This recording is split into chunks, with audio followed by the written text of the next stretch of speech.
Kenapa Presiden Prabowo selalu menunjuk Agus Harimurti Yudhoyono atau AHY untuk mewakili dirinya dalam menjemput tamu negara atau menjalankan kerjasama antar negara?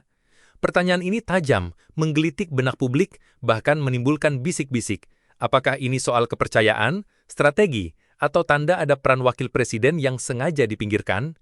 Sejak 21 Oktober 2024, AHY menduduki posisi strategis sebagai Menteri Koordinator Bidang Infrastruktur dan Pembangunan Kewilayahan. Posisi ini bukan sekedar jabatan birokratis, melainkan panggung besar tempat berbagai kementerian bertemu dan bersilang. Ia menjadi pengendali kebijakan lintas sektor, PUPR, Perhubungan, ESDM, ATR, hingga Bappenas. Artinya, AHY adalah simpul yang memegang kunci pembangunan nasional. Maka ketika ada tamu negara yang datang membicarakan proyek pelabuhan, jalan tol, energi terbarukan, atau tata ruang kawasan industri, wajar bila Presiden menunjuk Menko yang memahami semua detail tersebut. Karena di meja negosiasi internasional, detail adalah kekuatan. Namun publik bertanya, di mana Wakil Presiden Gibran Rakabuming Raka? Mengapa ia tidak tampil di barisan depan diplomasi? Bukankah ia adalah orang nomor 2 di Republik ini yang seharusnya menjadi tangan kanan Presiden di panggung dunia? Pertanyaan ini memunculkan spekulasi. Ada mengatakan kemampuan bahasa Inggris Gibran menjadi hambatan. Ada pula yang menilai Presiden sengaja menahan peran Wapres agar tidak terbebani urusan teknis, karena Gibran masih muda, baru meniti panggung nasional. Mari kita bedah satu persatu. Soal bahasa Inggris. Benar, AHY memiliki keunggulan di sini. Ia lulusan Akademi Militer Amerika, terbiasa berbicara dengan fasih, artikulatif, penuh wibawa. Dalam forum internasional, itu menjadi nilai tambah. Sementara Gibran dikenal dengan gaya komunikasi sederhana, kadang canggung, tetapi dekat dengan rakyat. Namun fakta menunjukkan bahwa banyak kepala negara besar di dunia tidak fasih berbahasa Inggris. Mereka menggunakan penerjemah resmi tanpa kehilangan otoritas. Presiden Rusia, Tiongkok bahkan Perancis sering tampil dengan penerjemah. Jadi isu bahasa bukanlah inti, ia hanya menjadi bumbu dalam persepsi publik. Lalu apa intinya? Strategi distribusi peran. Presiden Prabowo tahu betul bagaimana memanfaatkan keunggulan masing-masing pembantunya. AHY ditugaskan ke forum internasional karena bisa menjawab detail teknis secara langsung. Bayangkan, seorang investor asing bertanya, kapan proyek ini bisa dimulai? Bagaimana jaminan keamanan investasi? Apakah pembebasan lahannya sudah beres? AHY bisa menjawab saat itu juga, lengkap dengan data, angka, dan timeline. Sementara bila pertanyaan itu dialamatkan kepada Wapres Gibran, ia mungkin harus merujuk kepada kementerian terkait terlebih dahulu. Disinilah bedanya.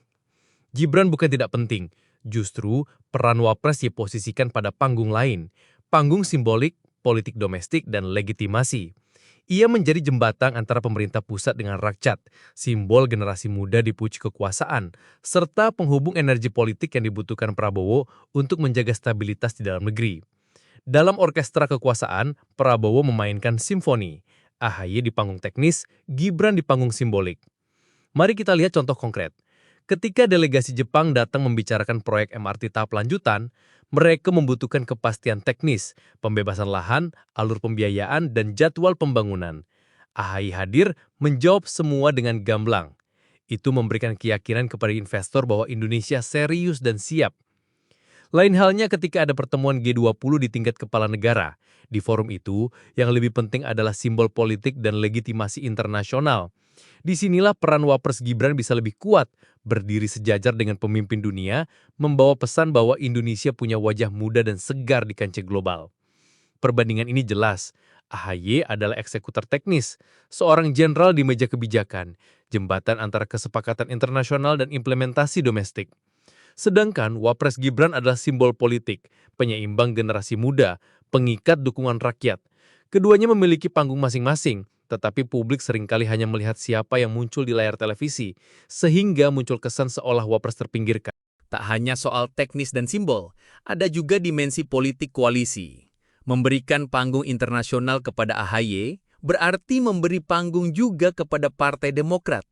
Ini adalah pesan ke dalam negeri sekaligus ke luar negeri, bahwa pemerintahan Prabowo didukung penuh oleh partai besar lain dalam koalisi. Bagi investor, itu adalah sinyal stabilitas politik. Dunia membaca itu sebagai jaminan bahwa kebijakan Indonesia tidak akan mudah diguncang oleh oposisi. Dengan kata lain, AHY di panggung internasional adalah instrumen diplomasi politik, bukan sekadar teknokrasi. Namun kritik publik tetap ada. Mereka bertanya, apakah ini berarti Wapres hanya sekedar simbol? Apakah Gibran tidak diberi ruang untuk mengasah peran internasionalnya? Pertanyaan ini sah, bahkan sehat bagi demokrasi, sebab sebuah republik membutuhkan transparansi. Jika penugasan AHY hanya dilihat sebagai panggung politik untuk dirinya, tentu akan menimbulkan kecurigaan.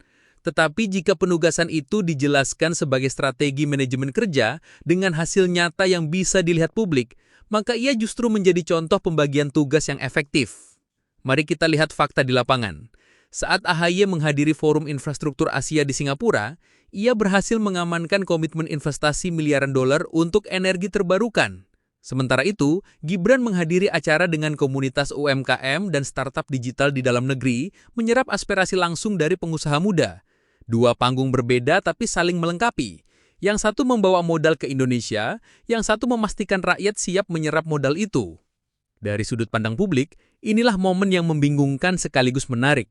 Mereka melihat AHY berulang kali tampil ke luar negeri, sementara Gibran lebih sering hadir di acara dalam negeri. Pertanyaannya, apakah ini adil?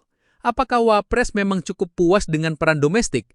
Atau ada strategi lebih besar yang sedang dimainkan Presiden? Apakah publik cukup sabar menunggu hasil akhir dari pembagian peran ini? Di titik ini kita sampai pada dimensi emosional. Rakyat ingin melihat Wapresnya tampil berwibawa di luar negeri. Mereka ingin menyaksikan wajah muda Indonesia berdiri sejajar dengan Joe Biden, Xi Jinping, atau Narendra Modi. Tapi di saat yang sama, rakyat juga ingin pembangunan jalan tol, listrik, dan lapangan kerja berjalan tanpa hambatan.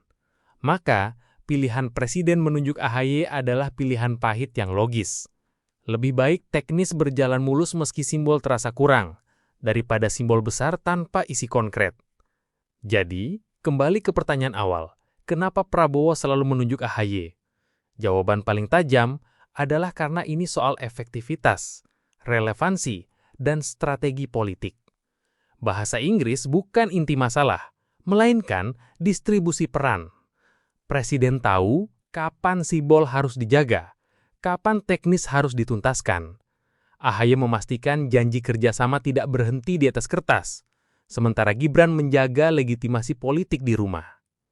Pada akhirnya, bangsa ini akan menilai bukan dari siapa yang berdiri di podium, tetapi dari apa yang berhasil diwujudkan di tanah air. Jalan yang terbentang, listrik yang menyala, pekerjaan yang tersedia, itulah ukuran sejati keberhasilan. Maka pertanyaan terakhir untuk kita semua, apakah kita lebih peduli pada siapa yang mengucapkan pidato di panggung dunia, atau pada hasil nyata yang dirasakan rakyat di rumah? Disitulah jawabannya berada. Karena pada akhirnya, baik AHY maupun Gibran, keduanya hanyalah wajah berbeda dari satu energi yang sama. Indonesia yang sedang bekerja, berjuang, dan membangun masa depan.